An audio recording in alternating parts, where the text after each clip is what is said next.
Why do you think you aren't getting stronger? You've been benching 225 on and off for 6 months now, but you can't seem to up the weight. If you stick around until the end of the video, I am going to give you the 5 secrets to unlocking your full strength. Before we get started, comment your strongest lift down below. So you might be saying, well, why is strength so important? I'm not training for strength, so why does it matter? Well, whether you are training for muscular endurance, hypertrophy, or for strength, they all require you to increase the amount you're lifting over time so then you can see further progress. The first reason why you aren't getting stronger is insufficient progressive overload. Now, progressive overload is this technique in strength training that's used to increase intensity over time. And its role in strength development is to break through these plateaus, whether that's for strength or muscle mass. So, for example, you have been lifting for a while now and you are finally benching 225.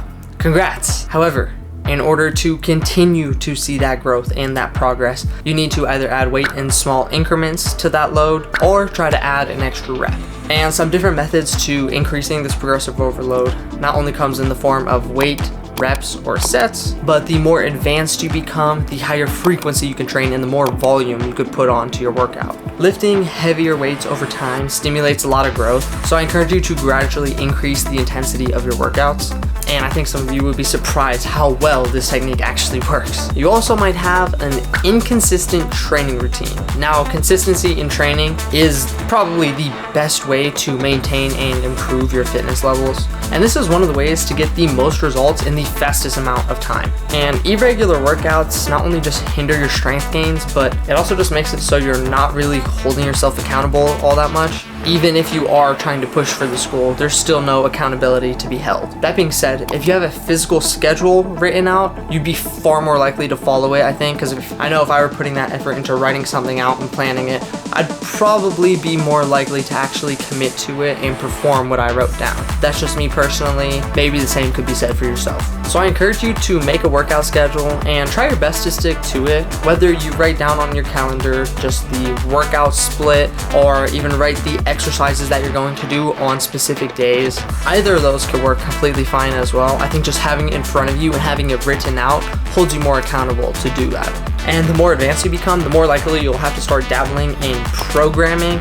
And I'm not talking about the programming that includes zeros and ones, but the programming that in the sense that you are trying to plan your workout schedule from day to day, week to week, month to month, until you reach your specific goal. So for example, a full-on program would include the workout split. So for example, upper, lower, or push-pull legs, the exercises that you are performing for each day, the sets for those exercises, and the reps for those sets, and then the rest intervals in between, and whatever other factors that play a role in progressions that you feel are necessary to add on to your program. Because over time, the more advanced you get, the more you have to break things down.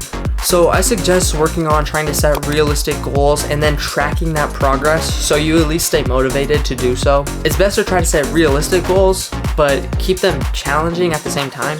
That being said, it may take a few tries before you actually get this down, and that's okay. You just have to adjust and adapt.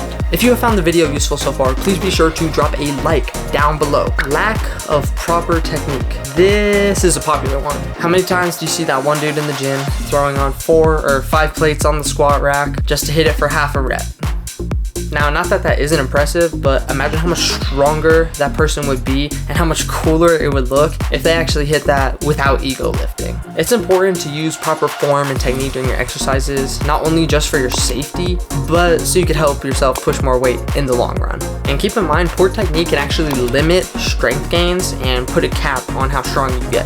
So for example, with that squat, you acquire more muscle and strength in that stretched position at the bottom of the rep. Unless you were specifically training for half reps, then the role of specificity kicks in, where you should be training for exactly what you are trying to compete in or whatever goal you're trying to hit specifically.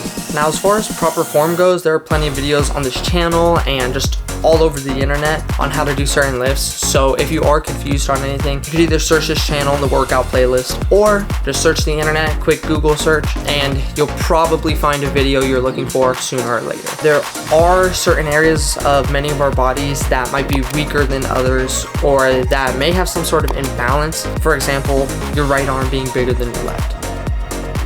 And a lot of times it could be in those stabilizing muscles on those bigger lifts, which may be the weakness in its own. Or you might notice an imbalance somewhere else in your body, and you may just have to do some searching for the corrective exercises for that specific body part. Insufficient recovery.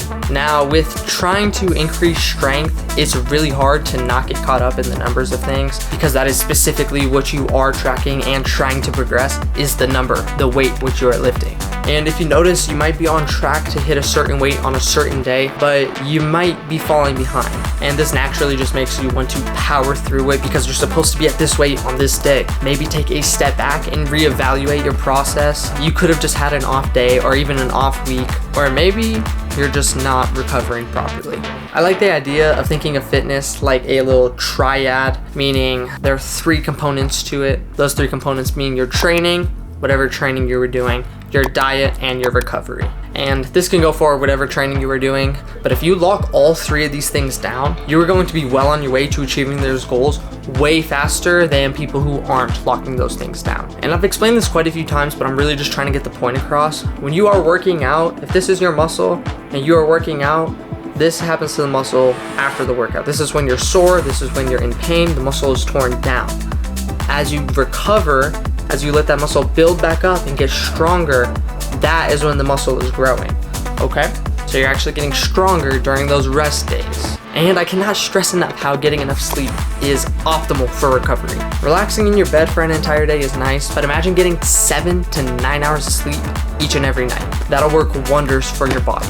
Listen to your body, take rest days when needed, and if you really are pushing to those limits, consider your rest well earned and start to reevaluate your program from there on out. So that way you're not burning out as fast. Lack of proper nutrition. Now again, this is part of that little triad of fitness where diet plays a huge role in your fitness goals. Nutrition and strength building matters for a variety of reasons, but to sum it all up, protein is used for repair, carbs are used for that quick energy for your workouts, and fat is used for that long-term storage. And remember, it's not just the macros that matter, but the calories themselves matter. You want to be consuming enough to where you have an adequate amount of energy. If you are starving yourself constantly, you are going to be depleted for your workouts, and you're not going to be seeing any results that way. And it's really just stalling you from seeing the strength gains that you're really looking for. Now let's keep a balanced diet, but keep it rich in proteins, carbohydrates, and healthy fats. And remember, it is best to stay hydrated for an optimal performance. I recommend 3.7 liters for men per day and 2.7 liters for women per day. Those are just some solid goals to aim for as far as water and hydration goes. So I encourage you to pay attention to your progressive overload, evaluate your training program, pay attention to the details of your technique when you are lifting, and prioritize recovery more than you currently are, as well as paying attention to your nutrition and keeping an eye on that diet. It's not easy to build strength, so don't get frustrated if you're not PRing every single time you go to the gym. This takes time and consistency. Here is the video YouTube thinks you'll like next, so be sure to check it out right here.